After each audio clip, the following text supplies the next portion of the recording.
Hello friends, welcome to Punesh tutor. आज हम इस कॉन्सेप्ट टॉक में नेशनल इनकम के बारे में समझेंगे। National income always remain a centre of controversy. क्यों? क्योंकि 2015 के बाद गवर्नमेंट ने नेशनल इनकम के कैलकुलेशन में कुछ चेंजेस किए थे और हमेशा से since then this remains a matter of controversy. और नेशनल इनकम जो ऐसी चीज है जो आपके देश के इकोनॉमिक ग्रोथ का एक बड़ा इंपॉर्टेंट इंडिकेटर होता है, इसीलिए this always remain in news. और अभी अभी आपको पता है बजट प्रेजेंट हुआ और नेशनल इनकम जीडीपी के डाटा आए हैं।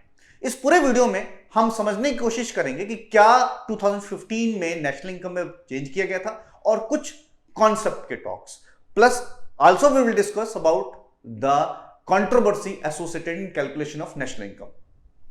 आगे बढ़ने से पहले अगर आप हमारे चैनल पर न्यू है तो प्लीज सब्सक्राइब कर लें ताकि आपको ऐसी इंफॉर्मेटिव वीडियो मिलती रहे। नेशनल इनकम को कैलकुलेट करने के लिए हमें पहले जीडीपी कैलकुलेट करना पड़ता है। जो एक जीडीपी है किसी देश का, that is gross domestic product, the goods and services produced with in A boundary of a country is called GDP. जब आप इस जीडीपी में नेट फॉरेन इनकम यानी कि जो बहन भाई आपके बाहर कमाने गए हैं उनकी इनकम को जोड़ देते हैं तो this works out gross national income. अभी जीडीपी कैलकुलेट कैसे होता है? Basically there are three methods, value added method, expenditure method और इनकम मेथड। 2015 में इनके कैलकुलेशन में एक बड़ा बदलाव किया गया।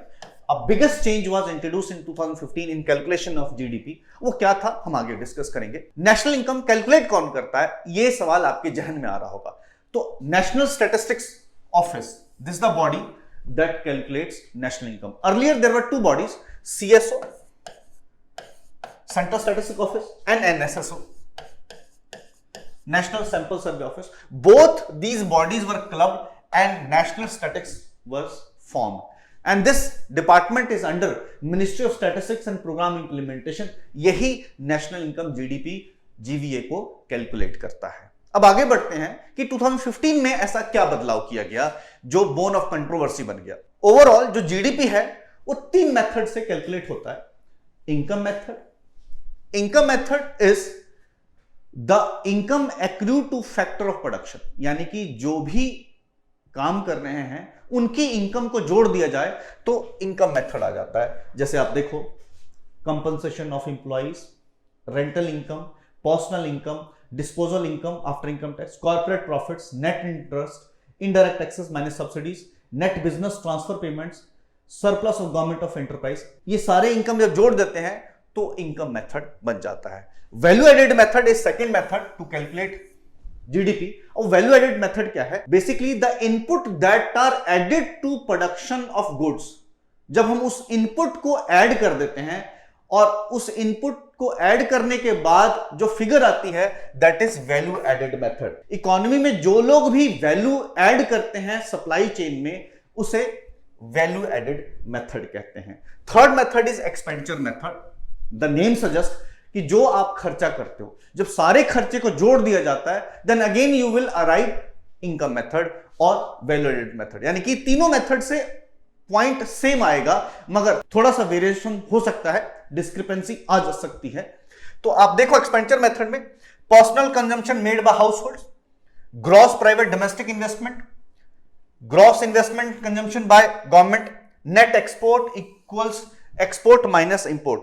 अगर ये सारे फैक्टर को जोड़ दिए जाएं तो ये एक्सपेंडिचर मेथड बन जाता है। अब सवाल आता है कि हमारे देश में कौन सा मेथड यूज किया जाता है? तो हमारे देश में जो जीवीए है, ग्रॉस वैल्यू एडिशन, वो वैल्यू एडेड मेथड से कैलकुलेट होता है और जो जीडीपी है वो एक्सपेंडिचर मेथड से कैलकुलेट किया जाता है।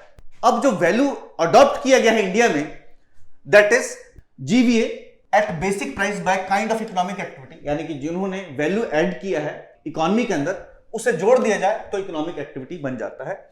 और जो जीडीपी है एक्सपेंडिचर मेथड्स से कैलकुलेट किया जाता है। जैसे हमने देखा कि एक्सपेंडिचर में private final consumption, government final consumption, gross fix capital formation, changes in stock, valuables, export, import. इस तरह से आपका जीडीपी जो है अराउंड 147 लाख करोड़ बन जाता है 2021-22 का। और 2020-21 का 135 लाख करोड़ और 2019 एंड 20 का 145 लाख करोड़ इस तरह से कैलकुलेट होता है। यानी कि अगर आप देखो तो 2021-22 यानी कि जो साल चल रहा है इसमें 147 लाख करोड़ हम ऐड करने जा रहे हैं अपने जीडीपी का अपनी इकोनॉमी के अंदर। अब बात करते हैं कि क्या बदलाव किया गया 2015 में। Government introduce 3 biggest reform in 2015 in the calculation of GDP in your country. क्या था? सबसे पहले मैथोडोलॉजिकल चेंजेस। मैथोडोलॉजिकल चेंजेस क्या था कि जीडीपी पहले फैक्टर कॉस्ट पे कैलकुलेट करते थे, नाउ जीडीपी जो है वो मार्केट प्राइस पर कैलकुलेट होगा और जीडीपी खुद will be calculated on the basis of GVA eight basic price. ये 2 बड़े बदलाव मैथोडोलॉजिकल चेंज में किया गया है। आप सोच रहे होंगे कि ये दोनों चीजें क्या हैं, हम इसको डिस्कस करेंगे। Next change that was introduced, change in the base year. Earlier जो बेस ईयर था 2004-5 था, इसको चेंज करके 2011-12 कर दिया गया।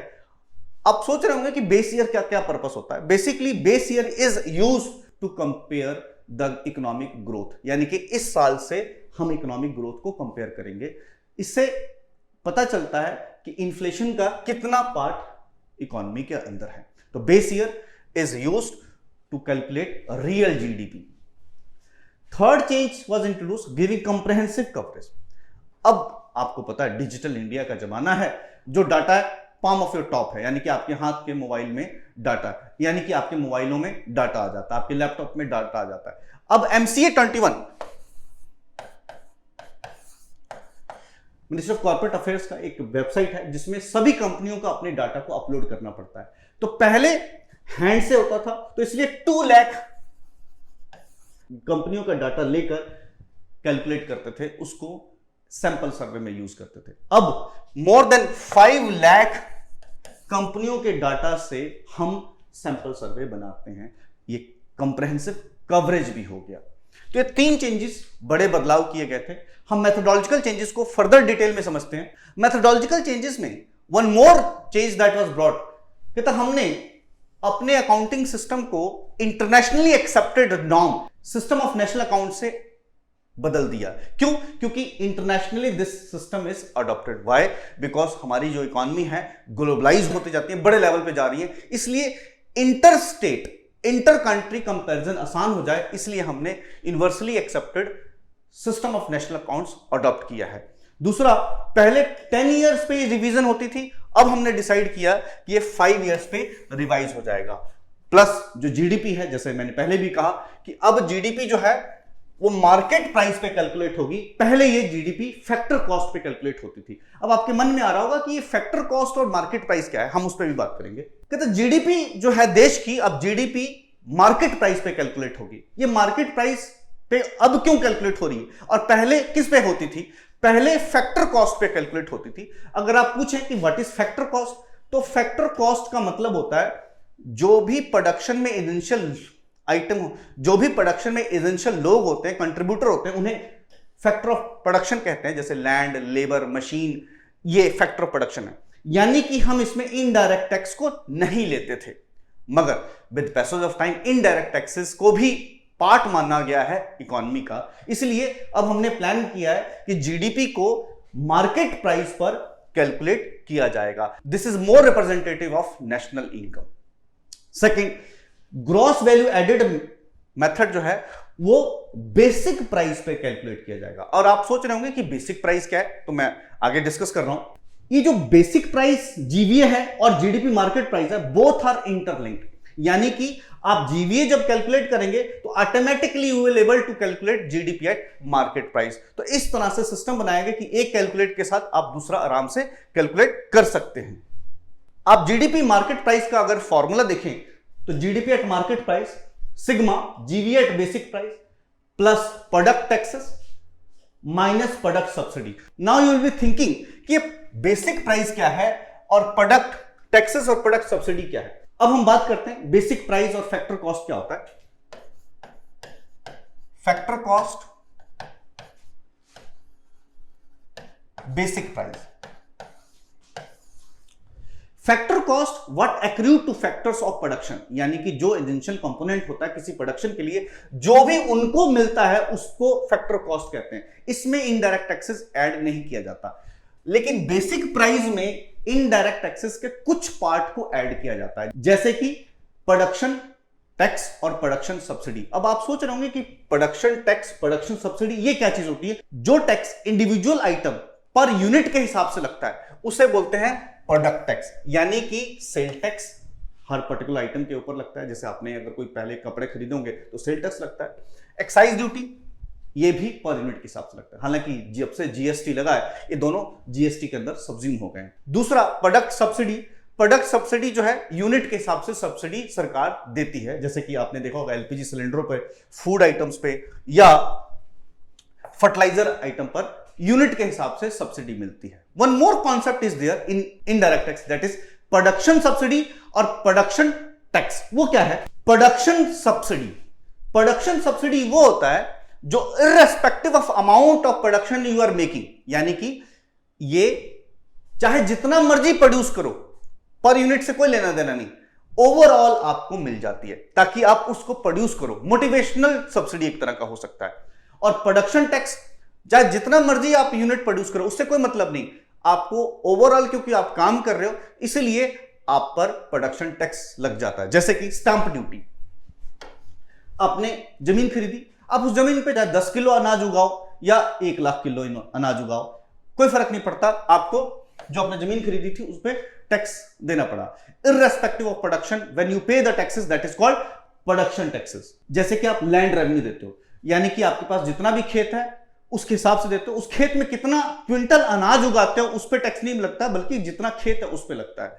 और जैसे मैंने बताया प्रोडक्शन सब्सिडी जो है वो प्रोडक्शन आइटम पे नहीं लगता, ओवरऑल आप वो काम कर रहे हो इसलिए आपको सब्सिडी मिलती है। 2015 में यही बहुत बड़ा बदलाव किया गया। जो इनडायरेक्ट टैक्सेस है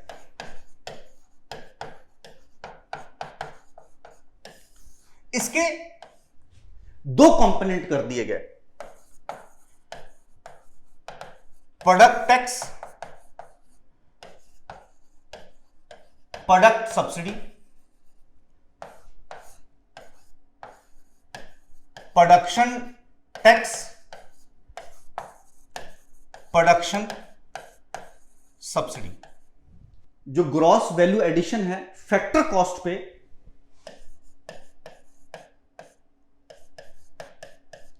इसमें प्रोडक्शन टैक्स को ऐड कर दिया जाता है और प्रोडक्शन सब्सिडी को माइनस कर दिया जाता है। इस तरह से ये जीवीए एट बेसिक प्राइस पे आ जाता है।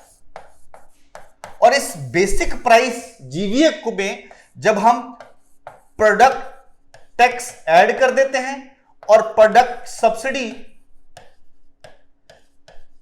माइनस कर देते हैं तो जीडीपी मार्केट प्राइस के हिसाब से आ जाता है। इस तरह से जीवीए बेसिक प्राइस और जीडीपी मार्केट प्राइस इंटरलिंक्ड है। अब आप सोच रहे होंगे कि भाई ये ऐसा क्यों किया गया। जीवीए बेसिक प्राइस वो पार्ट होता है जो एक्चुअल में प्रोड्यूसर को मिलता है। पहले जीवीए फैक्टर कॉस्ट पे निकालते थे, यानी कि जो फैक्टर ऑफ प्रोडक्शन है उन्हीं का हिस्सा प्रोड्यूसर को मिलता है। लेकिन जो सरकार सब्सिडी देती है कि भाई आप सामान बनाओ, तो वो भी सब्सिडी तो उसी प्रोड्यूसर को मिल रही है। तो जब वो प्रोड्यूसर को हम वो सब्सिडी ऐड कर देते हैं तो रियल में तो प्रोड्यूसर को वो हिस्सा मिल रहा है, और जो प्रोडक्शन टैक्स लगता है वो माइनस कर देते हैं। तो एक्चुअल में बेसिक प्राइस वो आइटम है, वो पार्ट है जो प्रोड्यूसर को एक्चुअल में मिलता है। ये बड़ा डिफरेंस इंट्रोड्यूस किया गया 2015 के कैलकुलेशन में। दूसरा, आपका जीडीपी जो मार्केट प्राइस था वो भी पहले फैक्टर कॉस्ट पे कैलकुलेट करते थे। तो मैंने कहा कि जो इनडायरेक्ट टैक्स है उसे इनकम का पार्ट नहीं मानते थे, लेकिन अब वर्ल्ड वाइड इनकम का पार्ट माना जा रहा है, इसीलिए अब जीडीपी मार्केट प्राइस पे कैलकुलेट होने लगा। और उसका जो जरिया है, प्रोसेस है, वो है जीवीए बेसिक प्राइस। अब इससे यह हुआ कि हम इंटरनेशनली जीडीपी मार्केट प्राइस को कंपेयर कर सकते हैं। अगर आप देखो तो इस साल हमारी जीडीपी क्या रहने वाली है, आगे बढ़ते हैं। इस साल जो रियल जीडीपी है at constant price, real GDP का मतलब है इसमें इन्फ्लेशन को एडजस्ट कर दिया गया, यानी कि इन्फ्लेशन को माइनस कर दिया गया।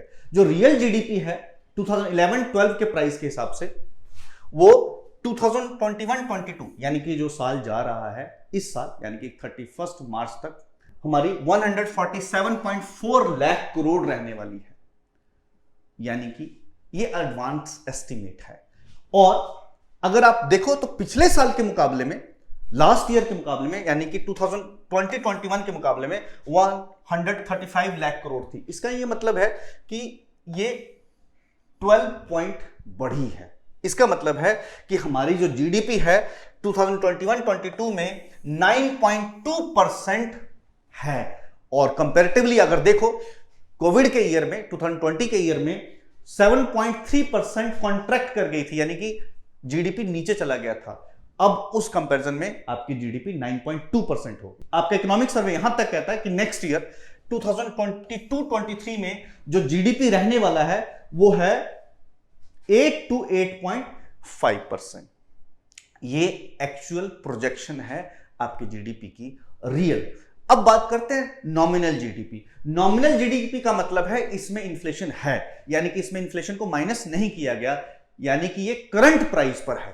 तो 2021-22 में आपकी नॉमिनल जीडीपी है 232.15 लाख करोड़, 232 लाख करोड़, जो कि पिछले साल 197 लाख करोड़ थी, यानी कि बढ़ी है। अगर आप देखो तो 17.6% का इजाफा हुआ है। और जो नॉमिनल जीवीए है, ग्रॉस वैल्यू एडिशन, जिसमें प्रोडक्शन टैक्स और प्रोडक्शन सब्सिडी एडजस्ट किया गया, वो 210 लाख करोड़ थी 2021-22 में, जो कि उससे पिछले साल 179.15 लाख करोड़ थी। ये कि ग्रोथ 17.4% का दिखाता है, यानी कि जो gross value addition basic price है वो बढ़ी है आपकी। अल्टीमेटली ये इंडिकेट करता है कि हमारी ग्रोथ रेट बढ़ रही है। अब नेक्स्ट पॉइंट पे बात करते हैं कि भाई क्या कंट्रोवर्सी है इसके साथ। तो कंट्रोवर्सी जो है, अब आईएमएफ ने भी और भी कई जो अकाउंट्स के एक्सपर्ट हैं, जीडीपी के एक्सपर्ट हैं, वो कहते हैं जो कैलकुलेशन इंडिया कर रहा है वो सही से डाटा नहीं आ रहा, ज्यादा ग्रोथ दिखा रहा है। हालांकि ये प्रूव नहीं हो पा रहा, मगर ऑफ कोर्स कंट्रोवर्सी है। गवर्नमेंट को इस पर और क्लैरिफिकेशन कर देनी चाहिए, ताकि इंटरनेशनल बॉडीज और देश में भी जो लोग हैं जिनको कंफ्यूजन है, वो उस कंफ्यूजन को सरकार को दूर करना चाहिए। 2021 के मेंस में यूपीएससी ने भी इस पर सवाल पूछ लिया था। वो सवाल देखो, explain the difference between computing methodology of Indian gross domestic product before the year 2015 and 2015 के बाद।